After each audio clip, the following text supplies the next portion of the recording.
हाँ रफीक खैर है तू उडो कने भाई दाई मरे कने मेरी गाल सुन गाल ही दूंगा एक तो गाल है मैं फुल टेंशन लेता हूं अच्छा मैं को तो चस ना दे भी मैं निकल गया कप्तान तो दूसरी गाल मैं को ढेर थोड़ी भूख ही लगी है तेरे को इंडिया दी मिठाई यही लाती हाँ ये दोस्त ले गए कप्तान तक पता है क्या जी बनी हुई है पाकिस्तान वाले दोनों पाकिस्तानी मिठाई तो दे दे पर इंडिया दी मिठाई वे त्रै त्रै रंग हिक्के बर्फी दे विच ਇਹਦੇ ਵਿੱਚ ਸਿਰਫ ਅਰ ਕੇ ਗੁਲਾਬ ਦੱਬਿਆ ਪਿਆ ਉਹੀ ਦਾ ਜ਼ਾਇਕਾ ਢੇਰ ਅੰਦਰ ਹੈ ਕੋਈ ਲਾਵਾ ਵੀ ਹੈ ਕਸ਼ੇ ਗਏ ਨਹੀਂ ਇਹ ਇੰਡੀਆ ਦੀ ਮਿਠਾਈ ਮਿਠਾਈ ਕੋਈ ਹੋਰ ਤੇ ਸਿਲੰਡਰ ਗੈਸ ਹੈ ਹਾਂ ਚਾਹ ਬਣਾਉ ਹੁਣ ਮਿੱਠਾ ਖਾ ਵਿੱਚ ਚਾਹ ਵਾਲਾ ਕਿਉਂ ਵੀ ਮੈਂ ਹਰ ਚੀਜ਼ ਦੀ ਜਾ ਲੱਗੇ ਅੱਛਾ ਹਾਂ ਪਹਿਲੇ ਪੀਵੇਂ ਆ ਚਾਹ ਦੇ ਨਾਲ ਹੀ ਪੀਵੇਂ ਖਾਵੇਂ ਆ ਇਹ ਮਤਲਬ ਇਹ ਚਾਹ ਚੀਨੀ ਨਾ ਸਟਿਆ ਹੀ ਨਾਲ ਖਵਾਇਆ ਨਹੀਂ ਪਠਾਨ ਲੋਕ ਖਾਂਦੇ ਨਾ ਰਸਗੁੱਲਾ ਤੋਂ ਚਾਹ मैं पठान दिखाया मैं बलोच पठान ही को जन तू जा फिर ले न रले हाँ अरे मेरी मिठाई दी बस तेरी जेब आ रही चलो ठीक है हां ब्या टेंशन क्या है ना उठो किन जो आगे टेंशन क्या है मैं कोई टेंशन ये दिल में नींद नहीं आंदी भी कोई दूसरी तीसरी रात क्या वजह कोई परेशानी है परेशानी मुकदा नहीं था वो तो सही है मगर कोई नवी परेशानी आ गई है यहाँ सादा विराज आ गए ना कप्तान परदेश दे विच नींदर ना आवन क्या वजह थी सर परेशानी कहीं ना कहीं सोच जो एक दो बंदा लगा वेंदे ना नींदर पे जो समझ उड़ गया यो हाल सारे नाल थी उत्तो के मैं भाजा मैं कि मैं था मेरा पे मग पता है पहले अक्सी गाड़ी सिखा आज मैं सोच के उठा आया मैं तो गाड़ी नहीं सिखलावना तो जितने गाड़ी तो मेरे दोस्त बैठन था इंडियन हां सिखा के नहीं ये ड्राइवर अंगार दे दुआएं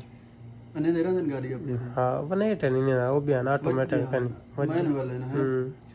आज कप्तान तक मैं नहीं इसके अंदर फज्जर को इंशाल्लाह मैं है राउंड लेना मैं दोस्त को मिलना आरिफ को इंडियन को मैं गाड़ी तक बैठ नहीं क्यों बस ना यार ये ना कर मेरी यार सुन कप्तान आज मैं तो गाड़ी नहीं देना आज वजह तो पता है क्या है मेरे उते पिछो ने सख्ती थी वण शुरू थी गई बिल्कुल वो क्या की थी मैंने आज का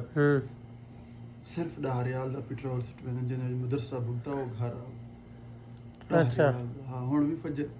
10 रियाल दा सिट मैंने 3 बार मदरसा चलसी बच्चे जेरे पे ना हफ्ते दे 3 बार आज क्या दी है आज मंगल है बुध वेसी जुमेरात वेसी ये जेरे दूरी वारा है ना ये दूर वारा ही 10 रियाल वैसे साडा ही आखिरी हफ्ता चलदा वे खीसा खाली है तनख्वाह है कहना आई गए तो तनख्वाह भी को देने है 20 को कितना तनख्वाह देन तनख्वाह में 28 29 को देन आज तो 20 है ये तरीके हाल ये पिछला हफ्ता आखिरी रहंदा पे ये का पैसे दी कमी है पेट्रोल सटवाने से इतना कंजूस था बंसरो 10 रियाल दा सटवेन यार तू सौखा है सौखा तो सही कह नहीं मगर 10 रियाल तो कौन सटवेन यार 10 रियाल दा सटवेन कसम है फतूरा गाड़ी पे मैं तो कल फतूरा इकट वेना पिया पेपर भी मैं पे मत यकीन न करे डा दा निसी से मैं फतूरे की गाड़ी भरी पे जे रस्टवेन फतूरा गया अच्छा हां आराम चंगा की रात में कि मैं के गाड़ी पेट्रोल गाड़ी एक सिवान के घर खड़ा रहे केरे मिले सारी होना है कि मशवार है कहना तक गिरे वजना नहीं खड़ा देगा मैं जा लेन खड़ा रही तो फजर 10 रियाल इतने एक पेट्रोल सटवा वो सटवाए भी मदरसे गया वाला घर सुता मला मदरसे गया घर छोड़े भी वाला सोते लेकिन नेंद्री काहे नहीं आंदी भी जो रात काम जो काहे नहीं हां काम होवे तो नेंद्री आवे के कोठे जेल महसूस थी ये खातिर मैं तो निकल के तेरे के आया चलो ठीक है तेरे कोठे बिया कशेगा ना तेरे साथी दरवाजे दे तो सुता पे बिल्ली हां दे ना पे बिल्ली यार ये तो भई ये हुन